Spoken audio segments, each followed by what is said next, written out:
내가 서 있는 곳 어디서나 하나님을 예배합니다.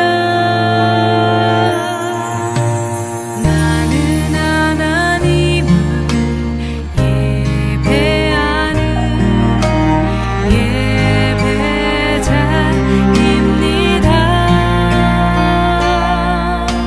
내가 서 있는 곳 어디서나 하나님을 예배합니다. 내 영혼 거룩한 은혜를 향하여 내 마음 완전한 하나님 향하여 이곳에서 바로 이 시간 하나님을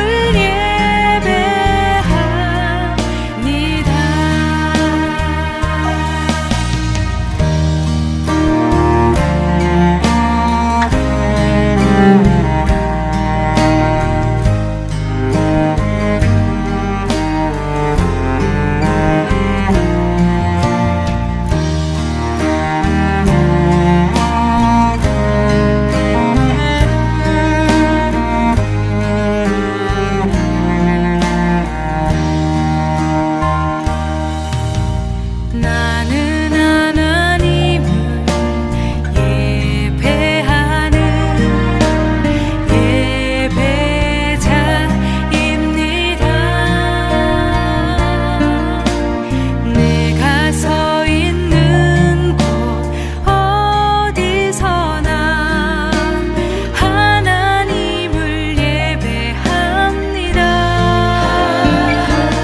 내 영혼 거룩한 은혜를 향하여 내 마음 완전한 하나님 향하여 이곳에서 바로 이 시간 하나님을 예배합니다.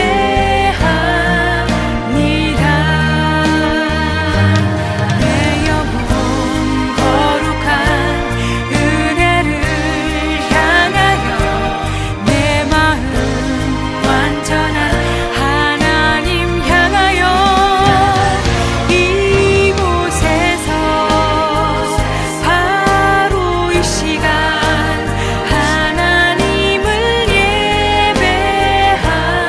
예배합니다. 내 영혼 거룩한 은혜를 향하여 내 마음 완전한 하나님 향하여 이곳에서 바로 이 시간 하나님을 예배합니다. 이곳에서 바로 이 시간 하나님을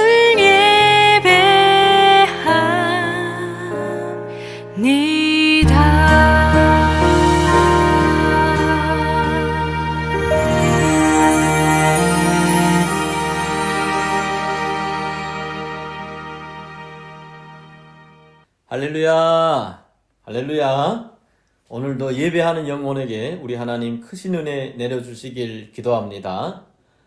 모든 육체는 풀과 같고 그 모든 영광이 풀의 꽃과 같으니 풀은 마르고 꽃은 떨어지되 오직 주의 말씀은 세세토록 있도다. 아멘. 우리 다 같이 사도신경으로 신앙 고백 드리겠습니다. 전능하사 천지를 만드신 하나님 아버지를 내가 믿사오며 그 독생자 우리 주 예수 그리스도를 믿사오니 이는 성령으로 잉태하사 동정녀 마리아에게 나시고 본디오 빌라토에게 고난을 받으사 십자가에 못 박혀 죽으시고 장사한 지 3일 만에 죽은 자 가운데서 다시 살아나시며 하늘에 오르사 전능하신 하나님 우편에 앉아 계시다가 저리로서 산자와 죽은 자를 심판하러 오시리라. 성령을 믿사오며 거룩한 교회와 성도가 서로 교통하는 것과 죄를 사하여 주시는 것과 몸이 다시 사는 것과 영원히 사는 것을 믿사옵나이다. 아멘. 우리 다 같이 찬양 드리겠습니다.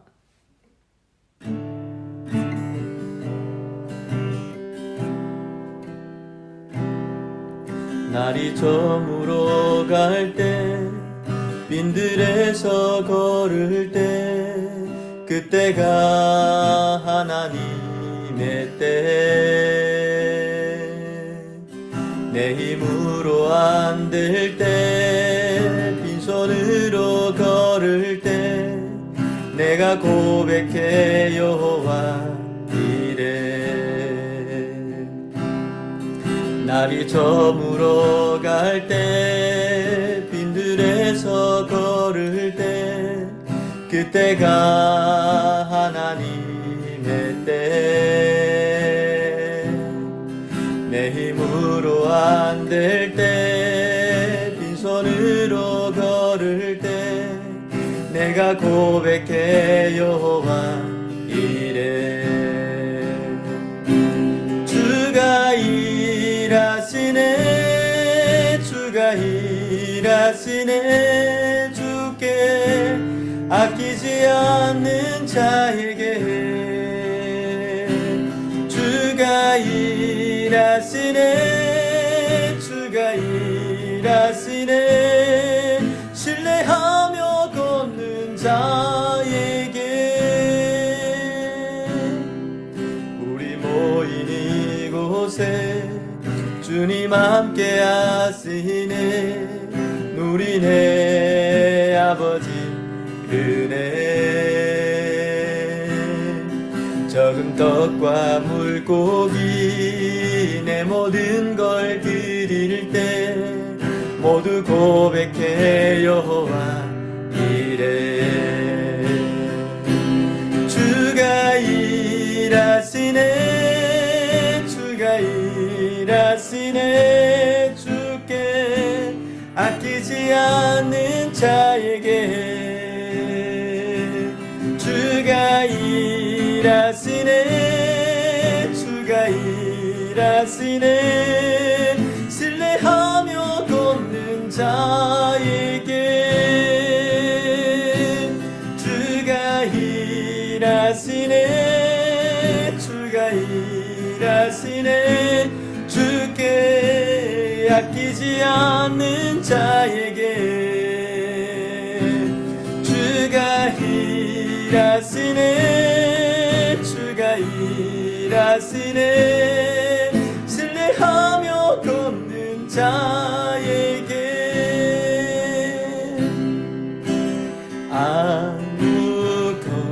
아무것도 두려워 말라 주 나의 하나님이 지켜주시네 놀라지 마라 겁내지 마라 주님 나를 지켜주시네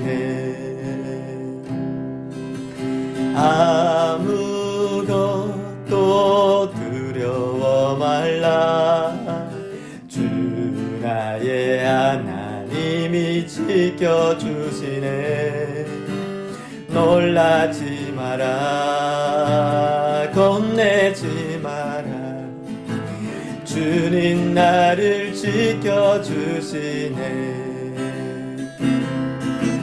내 맘이 힘에 겨워 지칠지라도 주님 나를 지켜주시네 세상에 험한 풍파 몰아칠 때도 주님 나를 지켜주시네 주님은 나의 산소 주님은 나의 요새 주님은 나의 소망 나의 힘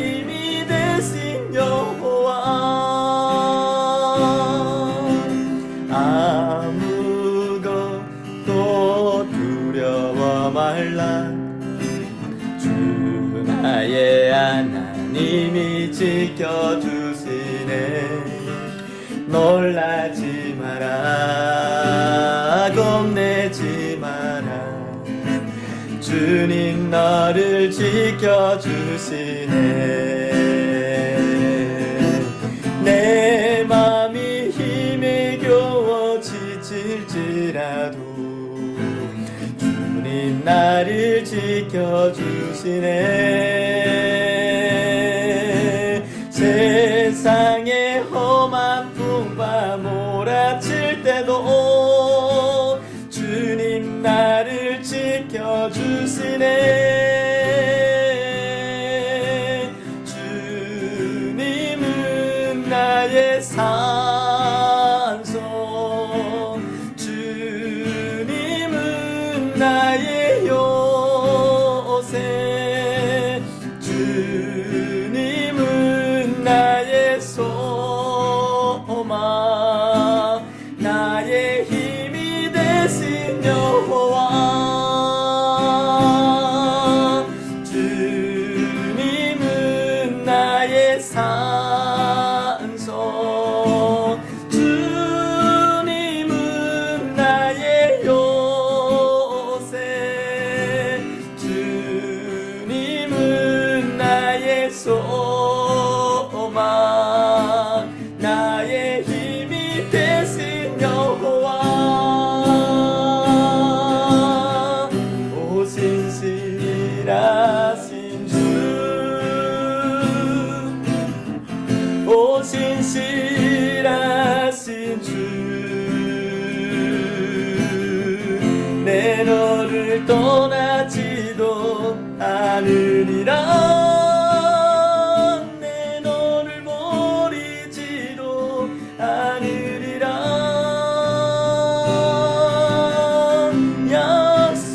약속하셨던 주님, 그 약속을 지키사 이후로도 영원토록 나를 지키시리라 확신하네. 하나님 한 번도 나를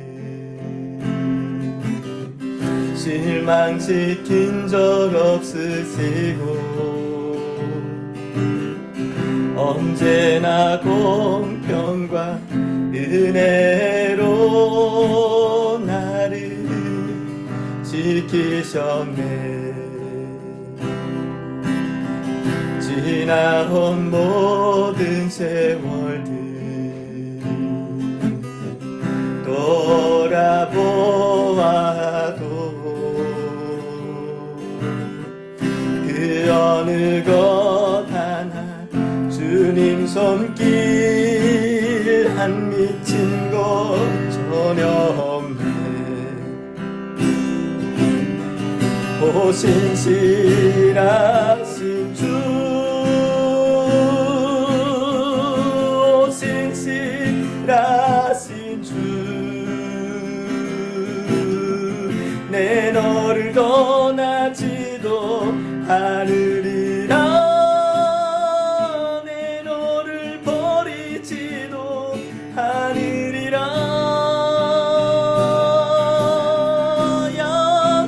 약속하셨던 주님, 그 약속을 지키사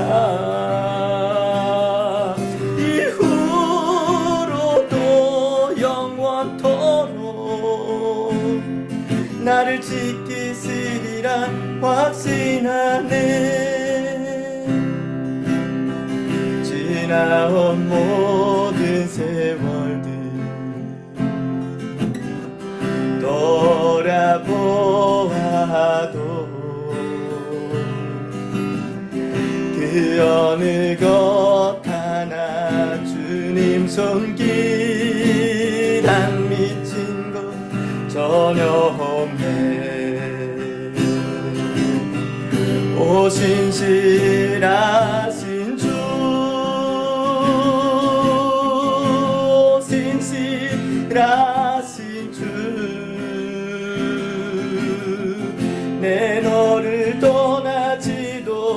하늘이라 내 너를 버리지도 않으리라 약속하셨던 주님 그 약속을 지키사 이후로도 영원토록 나를 지키시리라 확신하네 이후로도 영원토록 나를 지키시리라 확신하네 우리에게 소원이 하나 있네 주님 다시 오실 그날까지 우리 가슴에 새긴 주의 십자가 사랑 나의 교회를 사랑케 하네 주의 교회를 향한 우리 마음 희생과 포기와 가난 각오나 하물며 죽음조차 우릴 막을 수 없네 우리 교회는 이 땅의 희망 교회를 교회되게 예배되게 우릴 사용하소서 진정한 부흥의 날 오늘 임하도록 우릴 사용하소서 우리에게 소원이 하나 있네 주님 다시 오실 그날까지 우리 가슴에 새긴 주의 십자가 사랑 나의 교회를 사랑케 하네 주의 교회를 향한 우리 마음 희생과 포기와 가난 각오나 하물며 죽음조차 우릴 막을 수 없네 우리 교회는 이 땅의 희망 교회를 교회되게 예배되게 우릴 사용하소서 진정한 부흥의 날 오늘 임하도록 우릴 사용하소서 교회를 교회되게 예배되게 우릴 사용하소서 진정한 부흥의 날 오늘 임하도록 우릴 사용하소서 성령 안에 예배하리라 자유의 마음으로 사랑으로 사역하리라 교회는 생명이니 교회를 교회되게 예배되게 우릴 사용하소서 진정한 부흥의 날 오늘 임하도록 우릴 사용하소서 교회를 교회되게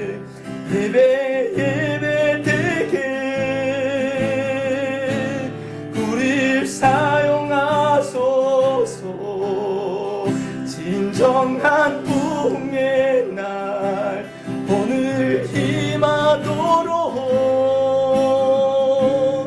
우리 사용하소서.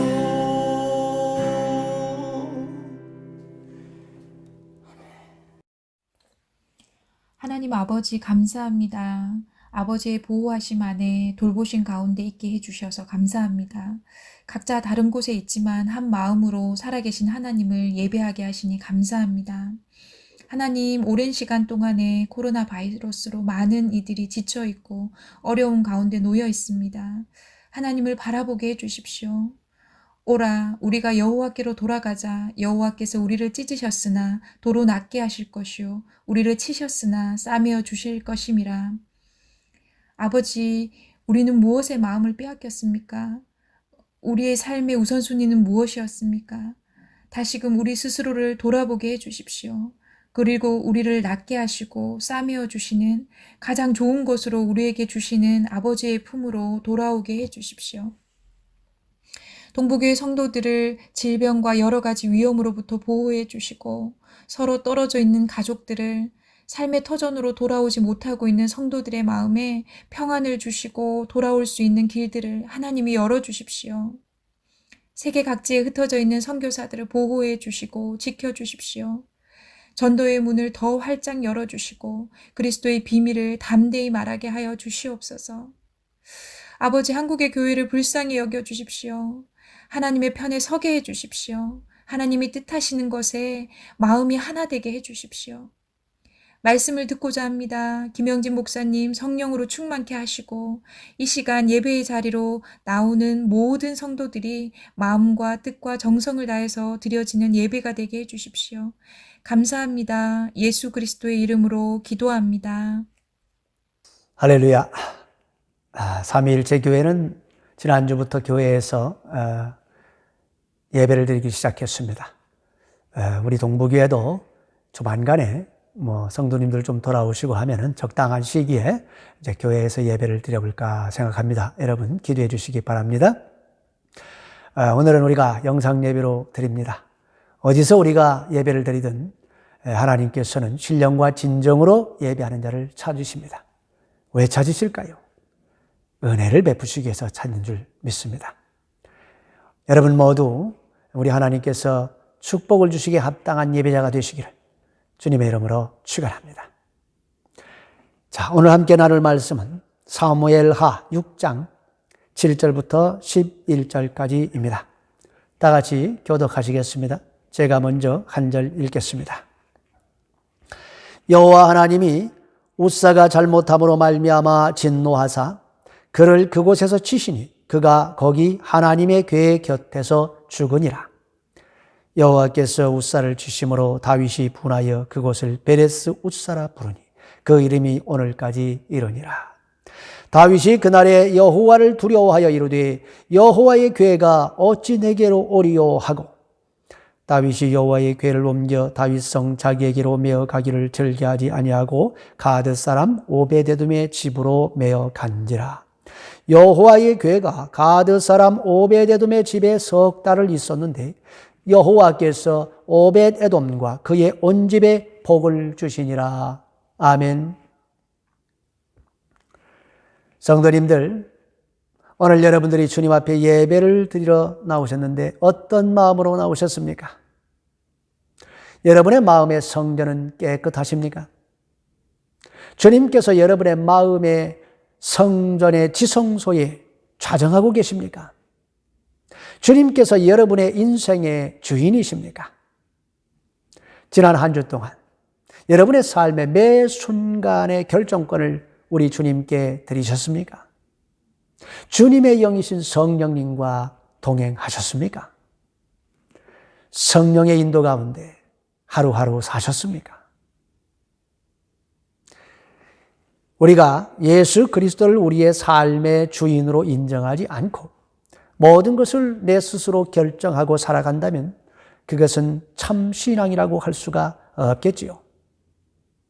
여러분, 전 세계가 지금 불안에 떨고 있는 이 시기에 여러분의 마음에는 기쁨이 있습니까? 평강이 있습니까?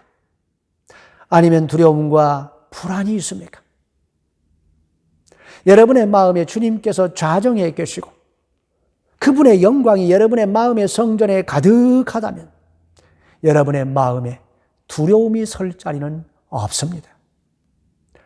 온전한 사랑은 두려움을 내어 쫓는다고 말씀하셨습니다.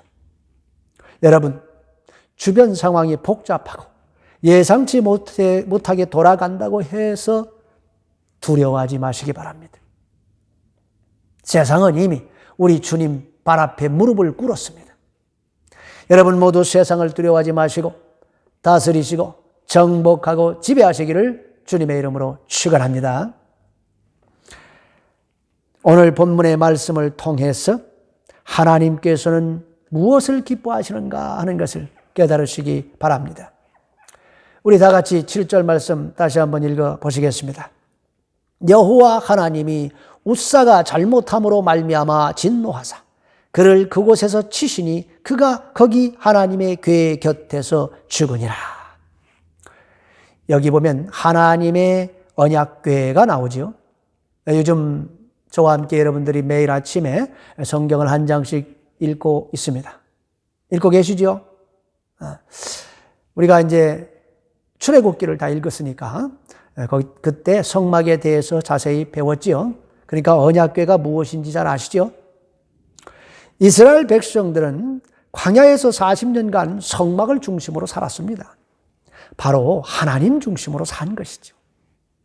광야를 벗어나서 요단강을 건너가지고 가나안 땅에 들어간 후에는 이스라엘의 12지파가 각 지파별로 가나안 정복 사업을 벌입니다.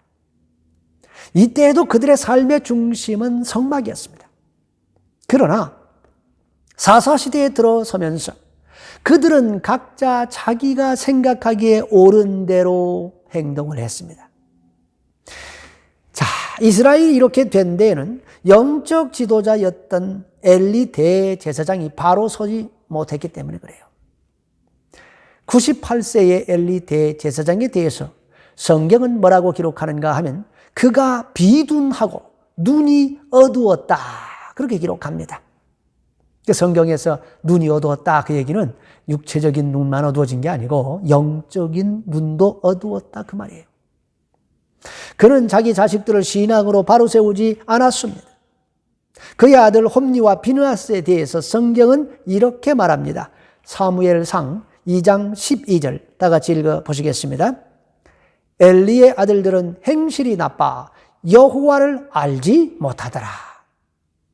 그들은 모태신앙이었지만은 하나님을 알지 못했습니다. 누구의 잘못입니까? 이 아들들이 성막에서 하나님께 아직 바쳐지지도 않은 소와 양의 생고기를 갖다가 마음대로 가져다 먹었습니다. 엘리 대제사장은 자기 아들들이 그런 엄청난 짓을 저지르고 있다는 소식을 듣고도 엄하게 꾸짖지도 않고 그러지 마라 말로만 타일렀습니다. 그러니까 자식을 하나님보다 더 귀하게 여긴 것이죠.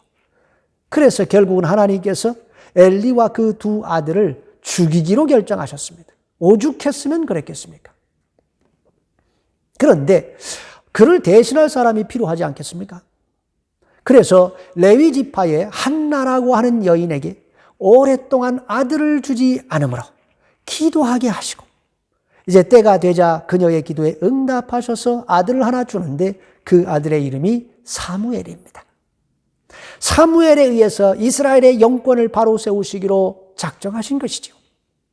사무엘이 자라서 이제 성막에서 수종들 수 있는 나이가 되자 하나님께서는 사무엘을 찾아가셔서 그에게 말씀하십니다. 모세 이후에 오랫동안 단절되었던 하나님과 하나님의 백성 간의 대화가 다시 회복이 된 것입니다. 사무엘에게 엘리 대제사장과 저 두 아들이 한날에 죽을 것이다. 그걸 알려주시고 앞으로 이스라엘을 영적으로 잘 인도하라는 사명을 줍니다. 얼마 후에 블레셋이 이스라엘을 쳐들어와서 전쟁이 벌어지죠. 이스라엘이 블레셋에서 패하자 이스라엘의 장로들이 갑자기 하나님의 언약궤를 가지고 전쟁터에 나가자고 결정을 합니다. 하나님의 언약궤는 성막의 지성소에 있어야 하는 건데 이것을 무슨 전쟁을 이기게 하는 부적과 같이 사용을 하려고 했던 것이죠. 놀라운 사실은 엘리 대제사장이 이걸 말리지도 않고 동의했을 뿐만 아니라 자기 두 아들 홈니와 비느하스를 앞장 세워가지고 언약궤를 메고 나가서 직접 전쟁을 이끌라고 했다는 사실입니다. 결국 블레셋 사람들이 홈니와 비느하스를 죽여버리고 하나님의 언약궤마저 빼앗아갔습니다. 이 소식을 들은 엘리 대제사장은 너무 놀라가지고 몸이 무거워서 의자에 앉아있다가 너무 놀라는 바람에 뒤로 넘어져가지고 목뼈가 똑 부러져서 즉사해버렸습니다. 당시의 사람들은 전쟁을 신들의 전쟁으로 이해를 했단 말이에요. 블레셋 사람들은 이번 전쟁에서 이 블레셋에 승리한 것은 블레셋인들이 섬기는 저 다곤 신이 이스라엘의 신을 이긴 결과다. 이렇게 생각을 할 수밖에 없습니다. 그래서 이 하나님의 언약궤를 갖다가 아스돗, 블레셋 수도입니다. 아스돗에 있는 다곤의 신전에 갖다 놨어요. 근데 다음날 가보니까 다곤 신상이 하나님의 언약궤 앞에 얼굴을 쳐박고 엎어져서 절을 하고 있어요. 그래가지고 놀래가지고 다시 탁 세워놓고 그 다음날 가봤더니 다곤 신상의 머리하고 손목이 딱 잘려가지고 몸뚱아리만 남아가지고 그 몸뚱아리는 문지방에 턱 걸려 있습니다. 동시에 아스돗 사람들이 독종으로 죽기 시작해요. 그래서 무서우니까 얼른 언약궤를 가드라는 도시로 옮겼습니다. 그랬더니 가드 사람들이 막 죽어가기 시작합니다. 그래서 에그론으로 옮겼더니 이제 에그론 사람들이 죽어가기 시작합니다. 언약궤 때문에 블레셋의 대도시들이 완전히 발칵 뒤집어진 것이지요. 결국 그들은 야 이거 도저히 안 되겠다. 그래서 새 수레를 만들어서 얼마 전에 새끼를 낳은 암소 2마리를 끌어다가 이 수레를 메워가지고 거기다가 언약궤를 실어서 보냈습니다. 송아지들은 이제 집에 묶어놓고 일부러. 그런데 참 놀랍게도 말이죠. 이 암소들이 막 송아지가 어미를 찾습니다. 그러면 보통 본능적으로 이 암소가 자기 새끼한테 가야 되는데 그 울부짖음을 듣고도 새끼에게 가지 않고 곧장 이스라엘의 유다 지파 땅인 베세메스로 가버렸어요. 그래서 베세메스라는 이 베세메스는 유다 지파에 속한 땅이지만은 레위 지파 사람들에게 살도록 내준 땅입니다. 그러니까 하나님께서 당신의 언약궤를 성막에서 수종을 들 수 있는 레위 지파가 살고 있는 땅으로 보낸 거예요. 그런데 이 베세메스 사람들이 수레에 실려온 언약궤가 뭔지를 몰라가지고 야 신기하다 그래서 뚜껑을 확 열어가지고 그 안을 쳐다보는 바람에 그 70명이 죽었습니다. 그래서 이 사람들은 레위인들인데도 불구하고 이 거룩한 하나님의 언약궤가 도대체 뭔지도 모르고 그것을 손대면 죽는다는 사실도 몰랐다는 거지요. 그러니까 이 당시에 이스라엘이 영적으로 얼마나 무지했는가 그것을 아주 잘 보여주는 사건입니다. 베세메스 사람들은 너무 두려워가지고 기럇 여하림에 있는 사람들에게 언약궤를 가져가라고 했어요. 기럇 여하림 사람들이 언약궤를 옮겨가지고 산에 있는 아비나답의 집에 들여놓고 그의 아들 엘리야사를 거룩하게 구별해가지고 언약궤를 지키라고 했습니다. 이 언약궤는 이 산속 언덕에 있는 아비나답의 집에 20년이나 머물게 됩니다. 이스라엘 백성들은 하나님의 언약궤를 블레셋에 빼앗겼던 이유가 왕이 없었기 때문이라고 생각을 했습니다. 그들은 하나님의 통치를 거부하고 다른 이방 국가들처럼 왕의 통치를 원했습니다. 눈에 보이지 않는 하나님보다는 눈에 보이는 인간의 통치를 원한 것이죠.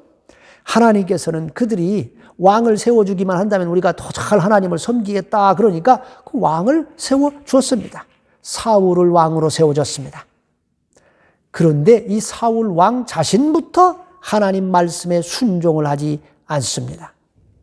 사람들의 요구에 의해서 갑작스럽게 왕이 된 사울은 하나님을 두려워하기보다는 사람을 두려워했습니다. 그 사울 왕이 이스라엘 왕이 된 순간부터 이스라엘은 점점 다른 이방 국가들처럼 그렇게 변질되어 나갔습니다.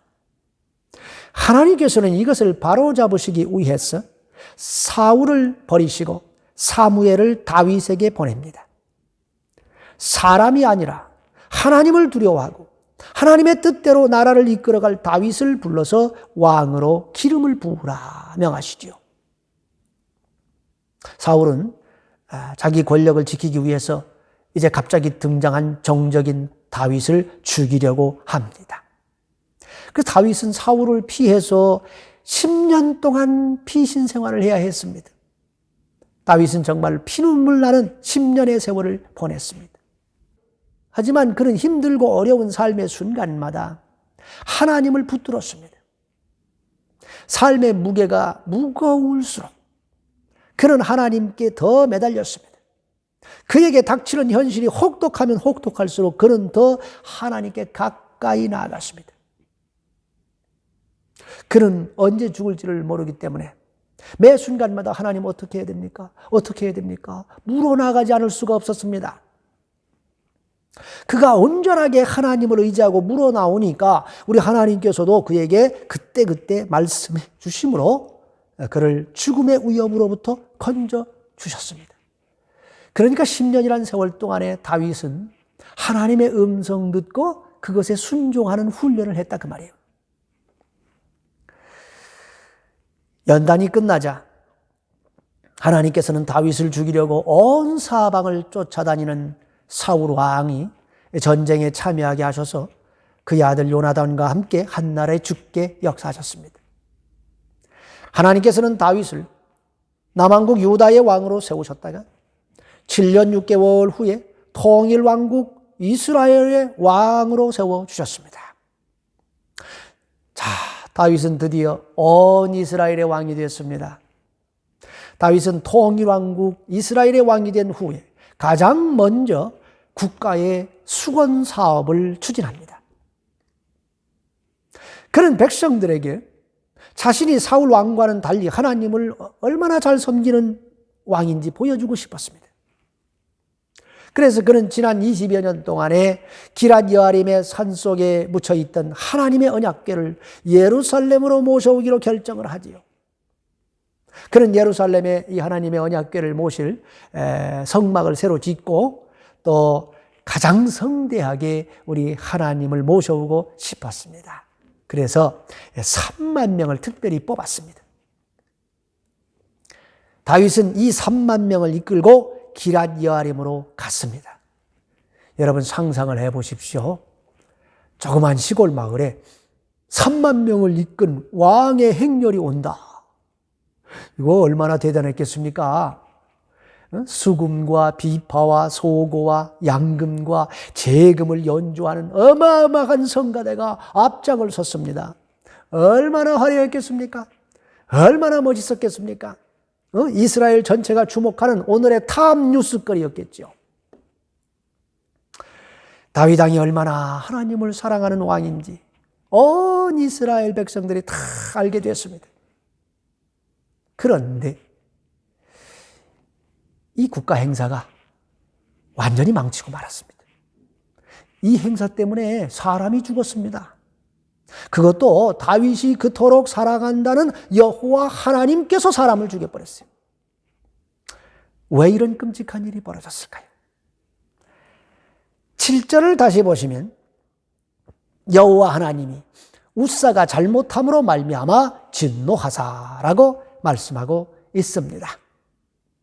우사는 누구일까요? 우사는 언약궤를 지키던 아비나답의 손자입니다. 원래는 아비나답의 아들이었던 엘르아살이 언약궤를 지켰는데 20년이라는 세월이 지나고 보니까 이제 엘르아살은 늙었고 그 아들 우사와 아효가 이제 커서 언약궤를 지키고 있었어요. 그래서 오늘 국가 행사에 이 두 아들이 언약궤를 수레에 탁 싣고 나왔습니다. 아효는 언약궤 앞에서 가고 우사는 뒤따라 가고 있었습니다. 앞에서는 성가대의 주악이 울려 퍼지며 3만 명의 행렬이 예루살렘을 향해 멋지게 출발한 것입니다. 그런데 수레를 끌고 가던 소들이 갑자기 뛰기 시작했습니다. 그러는 바람에 여호와의 언약궤가 땅에 떨어질 뻔했습니다. 이것을 본 우사가 언약궤를 지키려고 손을 딱 댔기 때문에 여호와 하나님께서 그를 죽여버리셨어요. 우사가 도대체 뭘 잘못한 겁니까? 그러면 뭐 언약궤가 떨어지게 그냥 놔둬야 되는 거였어요?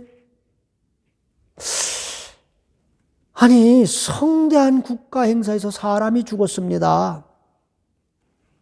다윗은 여호와 하나님께서 진노하셨음을 알았습니다. 뭔가 크게 잘못되었다는 걸 알았습니다. 도대체 무엇이 잘못된 것일까요?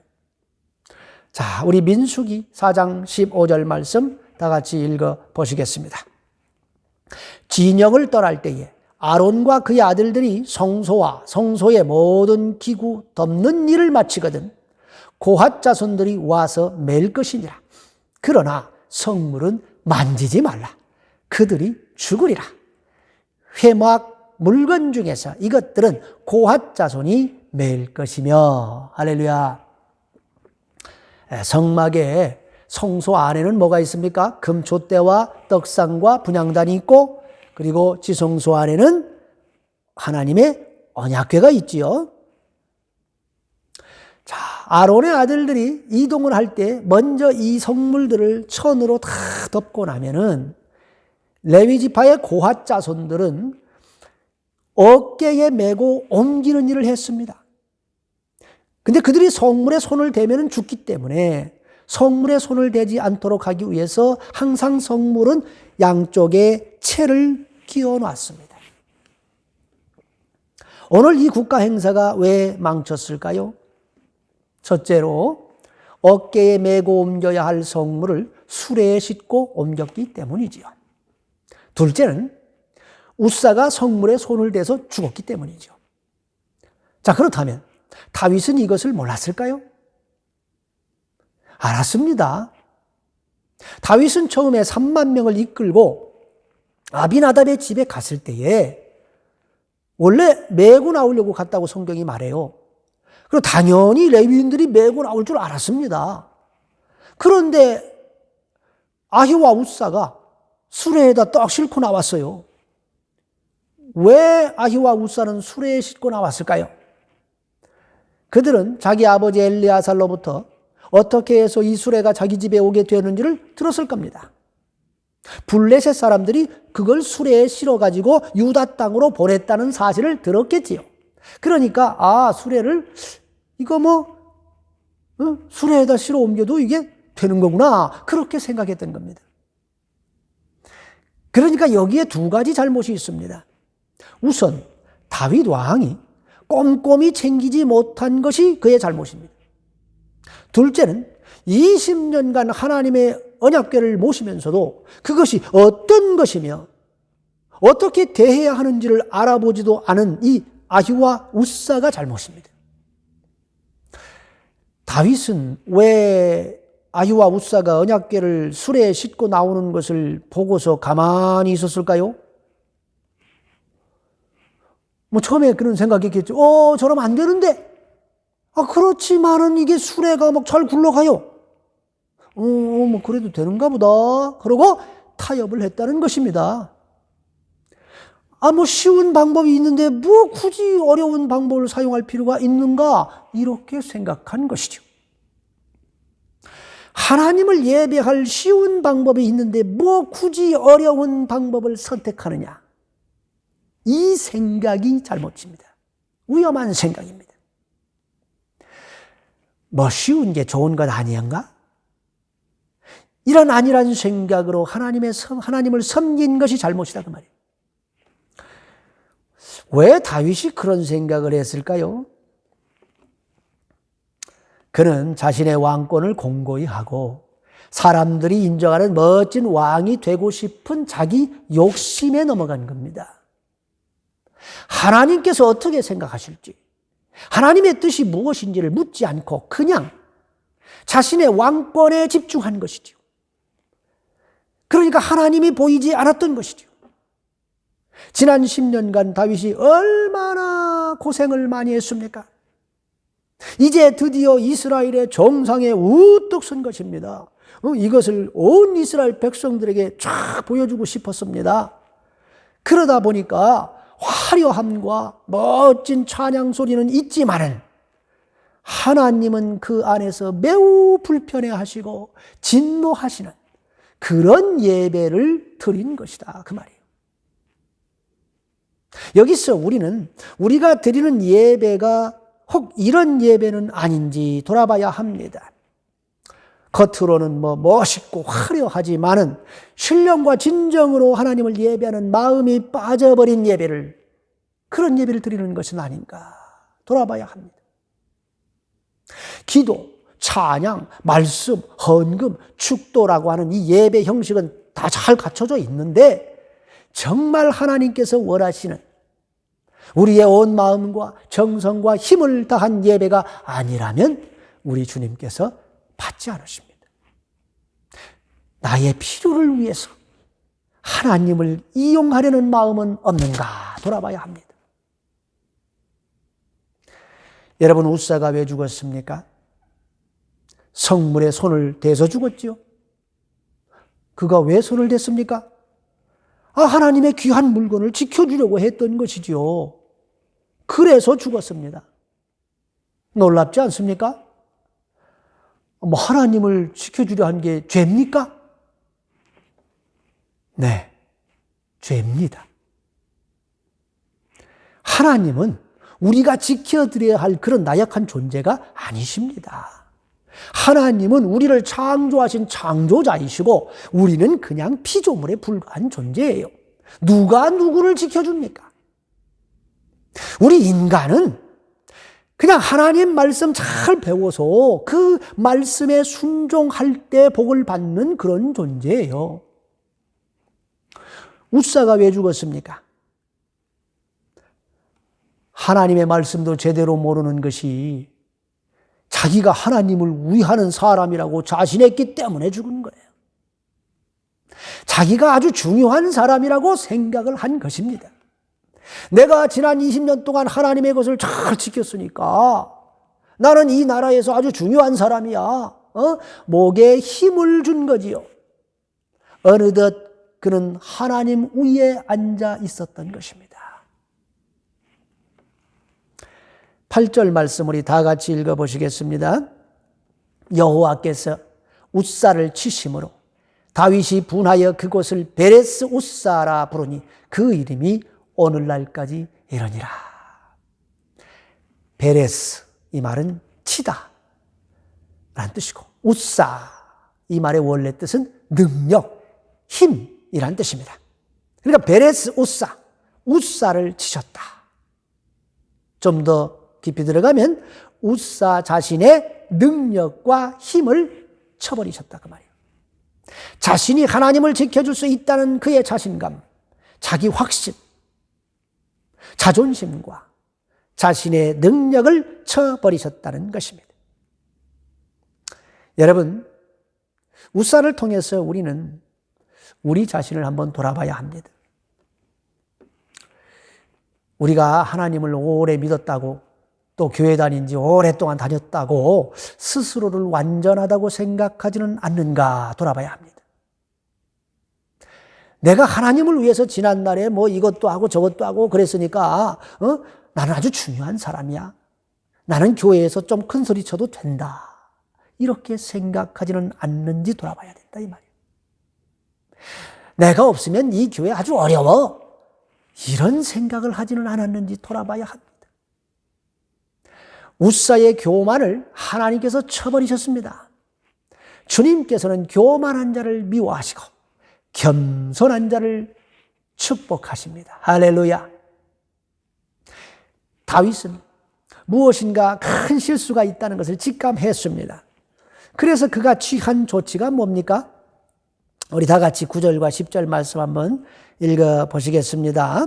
다윗이 그날에 여호와를 두려워하여 이르되 여호와의 궤가 어찌 내게 오리요 하고 다윗이 여호와의 궤를 옮겨 다윗성 자기에게로 메어가기를 즐겨하지 아니하고 가드 사람 오베데돔의 집으로 메어 간지라. 다윗은 우선적으로 언약궤를 어깨에 메어 옮기지 않은 것 때문에 이런 일이 발생했다는 걸 알았습니다. 그래서 얼른 행사를 중단시키고 고핫 자손에게 어깨에 메어가게 했습니다. 그래서 오베데돔의 집으로 옮겨놓게 했지요. 다윗은 자신의 잘못을 깨닫고 얼른 자신의 행동을 멈출 줄 알았습니다. 이것이 바로 다윗이 사울과는 다른 점이지요. 사울 왕은 아말렉을 진멸하라 하는 하나님의 명령을 어겨가지고 사무엘 선지자로부터 책망을 듣고 하나님께서 이제 너를 버렸다, 그 말을 들었을 때에 사무엘에게 뭐라고 그러냐면, 뭐 그렇더라도 이 백성들 앞에서는 나를 좀 높여주세요, 사정을 했습니다. 그러니까 사울 왕은 자신의 체면을 하나님보다 더 중요시 여기는 사람이었어요. 그런데 오늘 이 다윗 왕은 오늘 행사 다 망쳤습니다. 그런데 자기 체면을 생각하지 않았습니다. 하나님께서 진노하시자 얼른 모든 것을 내려놓고 멈출 줄 알았다는 거예요. 그리고 다윗은 예루살렘으로 돌아가서 하나님 앞에서 무엇이 잘못되었는지를 돌아봅니다. 회개했겠지요. 자신의 허영심에 사로잡혀가지고 하나님의 말씀을 준행하려고 노력하지 않은 것을 회개했겠지요. 하나님께서 어깨에 메어 옮기라 하셨다는 것을 뻔히 알면서도, 일이 잘못되고 있음을 보면서도 가만히 있었던 자신의 죄를 철저히 회개했을 것입니다. 그런데 왜 다윗은 오베데돔의 집에 언약궤를 옮겨놓았을까요? 오베데돔은 도대체 누구일까요? 우리 다 같이 11절 말씀 읽어보시겠습니다. 여호와의 궤가 가드 사람 오베데돔의 집에 석 달을 있었는데 여호와께서 오베데돔과 그의 온 집에 복을 주시니라. 할렐루야. 오베데돔은 가드 사람이라고 기록하고 있습니다. 하나님의 언약궤를 빼앗아갔던 블레셋 도시 중에 한 도시가 가드였었죠. 그래서 이 오베데돔을 블레셋 사람이라고 해석하는 분들도 있습니다. 자, 그렇게 해석을 하시는 분들은 이방인인 블레셋 사람도 하나님만 잘 섬기면 얼마든지 축복을 받을 수 있다라고 이제 해석을 하면서 우리 예수님의 족보에도 보면 이방인들이 많이 나온다, 이제 그런 쪽으로 해석을 해 나가지요. 그런데 우리가 좀 더 이제 깊이 살펴보면 이런 해석은 이제 문맥상으로 맞지가 않아요.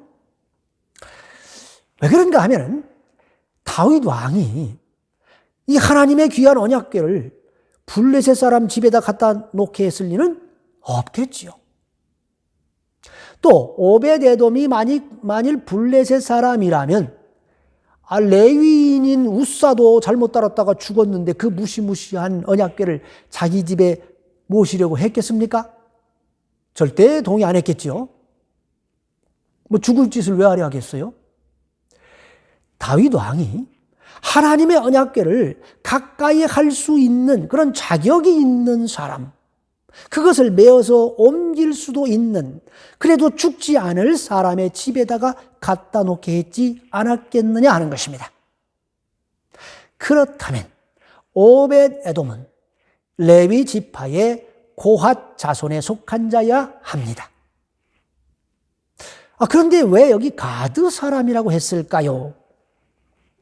자, 여기서 말하는 이 가드는 단 지파와 므낫세 지파의 경계선에 위치한 가드 림몬이라고 하는 땅을 말하는 겁니다. 이 가드 림몬은 단 지파와 므낫세 지파가 레위인들에게 기업으로 내준 땅입니다. 즉 오베데돔은 가드 림몬에 사는 레위 지파 사람이었다, 그 얘기를 하는 거예요. 자, 이 오벳에돔이 고핫 자손의 후손인 고라의 자손이라고 설명을 하면서 역대상 26장 8절은 이렇게 말씀하고 있습니다. 우리 다 같이 읽어보시겠습니다. 이는 다 오벳에돔의 자손이라. 그들과 그의 아들들과 그의 형제들은 다 능력이 있어 그 직무를 잘하는 자이니 오벳에돔에게서 난 자가 62명이며 할렐루야. 그러니까 오베데돔에 대해서 우리 하나님께서 뭐라고 말씀하고 있어요? 능력이 있어 그 직무를 잘하는 자라고 말합니다. 그래서 다윗 왕이 오베데돔의 집에 언약궤를 옮겨놓게 한 것이지요. 자, 그렇게 해서 어떻게 됐습니까? 하나님께서 오베데돔의 집에 축복을 부어주셨습니다. 역사학자 요세푸스는 이렇게 기록하고 있습니다. 오베데돔은 전에 매우 가난했고 각박한 상황에서 살았는데 곧 어려운 생활에서 벗어나서 부유한 환경으로 변화되었고 오베데돔의 가정이 복을 받았다는 사실을 이웃들이 확실히 알 수 있었고 곧 입소문으로 널리 퍼져나가 나중에는 다윗의 귀에까지 전해졌다. 그렇게 기록합니다. 그 성경에서 말이죠. 하나님께서 누구를 축복하셨다. 이렇게 기록할 정도가 되려면은 뭐 조금 복 받아가지고는 어림도 없어요. 모든 사람이 다 알 수밖에 없을 정도로 어마어마한 축복을 받았을 때 그렇게 기록하는 겁니다. 우사는 20년간 언약궤를 잘 지켰지만은 죽었습니다. 언약궤 잘 섬겨보려고 자신의 왕국으로 옮기려 했던 다윗 왕의 행사는 망쳐졌습니다. 그러나 하나님 말씀 잘 알아서 겸손한 마음으로 섬긴 이 오베데돔은 큰 축복을 받았습니다. 다윗 왕은 여호와께서 오벳에돔의 집을 크게 축복하셨다는 소식을 듣고 이제 다시 언약궤를 모셔오기로 결정을 합니다. 그러나 이번에는 3만 명을 이끌고 가지 않았습니다. 그는 자신의 위용을 과시하고 싶은 마음을 버렸습니다. 그는 오직 레위 지파 사람 860명만을 선정해 가지고 보냈습니다. 그리고 모든 백성들을 예루살렘에 다 모아서 언약궤를 맞이할 준비를 했습니다. 마침내 언약궤가 무사히 예루살렘에 도착을 했고 온 이스라엘 백성들은 축제를 벌였습니다. 할렐루야. 해피엔딩, 해피엔딩. 성도 여러분, 하나님께서 기뻐하시는 예배자는 누구일까요? 하나님께서는 우사와 같이 자신의 능력과 힘을 의지하는 교만한 마음을 미워하십니다. 하나님께서는 다윗 왕이 잠시 품었던 마와 같이 남들에게 자신을 보여주고 싶어하는 허황된 마음을 미워하십니다. 하나님께서는 오베데돔과 같이 보이지 않는 곳에서 묵묵히 주님을 사랑하여 겸손한 마음으로 섬기는 자를 기뻐하십니다. 하나님의 말씀을 잘 깨달아서 신령과 진정으로 예배하는 자를 축복해 주십니다. 여러분 모두 주님이 기뻐하시는 참 예배자가 되셔서 하늘의 복을 받아 누리시기를 주님의 이름으로 축원합니다. 자, 우리 다 같이 기도하시겠습니다.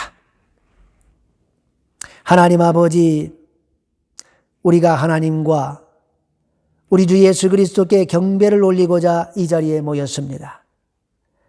하지만 우리 마음에 아버지 하나님을 경외하는 마음과 사랑하는 마음이 부족함을 깨닫습니다. 용서하여 주시옵소서. 우리 중에 엘리 대제사장의 아들들처럼 모태 신앙임에도 불구하고 하나님을 알지 못하여 멸망당하는 자가 없게 하여 주시옵소서. 우리 중에 신앙생활의 연륜을 의지하여 우사와 같이 하나님을 우습게 여겨 멸망당하는 자가 없게 하여 주시옵소서.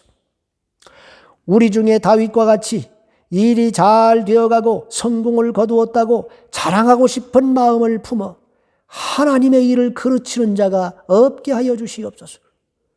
우리 모두 오베데돔과 같이 잠잠히 하나님의 말씀 잘 배워서 묵묵히 섬김으로 하늘의 축복을 받아 누리게 하여 주시옵소서. 힘들고 어려운 삶의 현실 속에서도 세상을 두려워하지 않고 믿음으로 승리하게 해 주시옵소서. 우리 주 예수 그리스도의 이름으로 기도합니다. 아멘.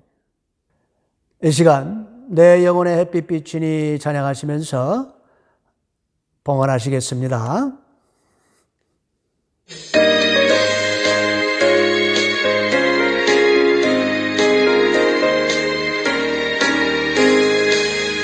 내 영혼의 햇빛 비치니 조영광 찬란해 이 세상 어떤 빛보다 이 빛 더 빛나네 주의 영광 빛난 광채 내게 비춰주시옵소서 그 맑은 얼굴 배울 때 나의 영혼 기쁘다 내 영혼에 노래 있으니 주 찬양합니다 주 귀를 기울이시사 다 듣고 계시네 주의 영광 빛난 광채 내게 비춰주시옵소서 그 맑은 얼굴 배울 때 나의 영혼 기쁘다 내 영혼의 봄날 되어서 주 함께 하실 때 그 평화 내게 깃들고 주의 보태네 주의 영광 빛난 광채 내게 비춰주시옵소서 그 맑은 얼굴 배울 때 나의 영혼 기쁘다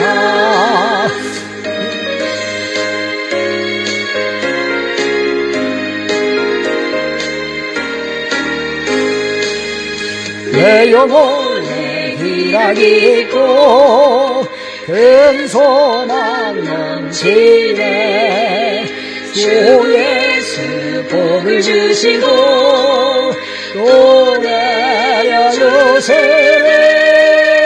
주의 영광 빛난 광채 내게 비춰주시옵소서 그 맑은 얼굴 배울 때 나의 영혼 기쁘다.